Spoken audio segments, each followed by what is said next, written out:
Welcome to Sharmi রান্নাঘর।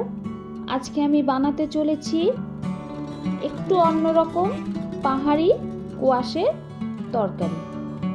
এ দেখুন, দেখতেই পেলেন পাহাড়ি কোয়াশটা কিন্তু একটু অন্যরকম, গায়ে কাটা বেশি থাকে, খেতেও ভীষণ স্বাদ। এই জন্য আমি কোয়াশগুলো কেটে নিয়েছি, আর সঙ্গে কিন্তু আমি দেব ডালের বড়া। এই জন্য আমি অনেক রকমই মশলা নিয়েছি, যেগুলো আমি একে একে আপনাদের বলে দেবো। এখন আমি ডালের বড়াগুলো ভেজে নেব, তাই ব্যাটারটা তৈরি করে নিচ্ছি। নিয়েছি মুসুরির ডাল, নিয়েছি পেঁয়াজ কুচি, হলুদ লবণ, সামান্য চিনি দিয়ে ব্যাটারটা আমি তৈরি করে নিচ্ছি, দেখতেই পাচ্ছেন। এখন আমি কড়াইতে তেল গরম করতে দিয়ে দেব, আর একে একে সব পকোড়াগুলো আমি ভেজে নেব। এই কোয়াশের তরকারি ডালের বড়া দিয়ে খেতে কিন্তু ভীষণ ভালো লাগে। একবার বানিয়ে খেয়ে দেখবেন, আশা করি আপনাদের ভালো লাগবে। সচরাচর এখন কোয়াশের দিন নয়, তবে আমাদেরই এক রিলেটিভ, সে আমাদের এই কোয়াশগুলো খেতে দিয়েছে, তাই ভাবলাম আপনাদের সাথে একটু শেয়ার করি।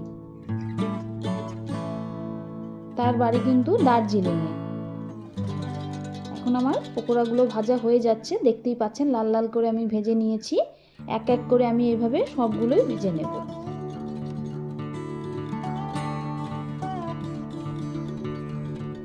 যাহারা এখন আমি ওই তেলের মধ্যেই দিয়ে দিচ্ছি সাদা জিরে, তেজপাতা, আর দিয়ে দিলাম ওই কোয়াশগুলো যেটা কেটে রেখেছিলাম, সেই কোয়াশগুলো হলুদ আর লবণ দিয়ে ভেজে নেব। একটু বড় বড় করে কোয়াশগুলো কাটতে হবে, এই কোয়াশগুলো ভীষণ নরম হয়, খুব তাড়াতাড়ি সেদ্ধ হয়ে যায়, তাই একটু বড় বড় করে কাটতে হবে। দেখুন বন্ধুরা, আমার কিন্তু কোয়াশটা ভাজা হয়ে গেছে। এখন আমি দিয়ে দিচ্ছি পেঁয়াজ বাটা, দিয়ে দিচ্ছি জিরে আর ধনে বাটা, দিয়ে দিচ্ছি শুকনো লঙ্কা বাটা, দিয়ে দিচ্ছি লবণ, হলুদ, সামান্য চিনি।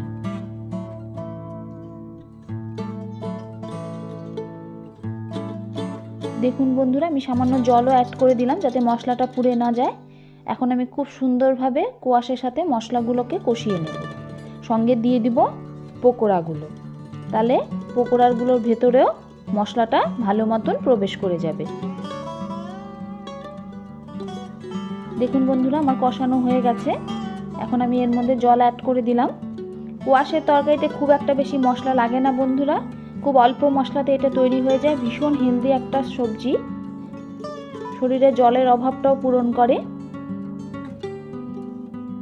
পেটের জন্য ভীষণ ভালো। এখন আমি এর মধ্যে দিয়ে দিলাম গরম মশলা আর ঘি 1 চামচ। দেখুন বন্ধুরা, আমার কিন্তু রেসিপি কমপ্লিট হয়ে গেছে, দেখতেও ভীষণ সুন্দর লাগছে। আমি নামিয়ে নিচ্ছি। যদি ভালো লেগে থাকে তবে লাইক, কমেন্ট, শেয়ার অবশ্যই করে দেবেন। ধন্যবাদ।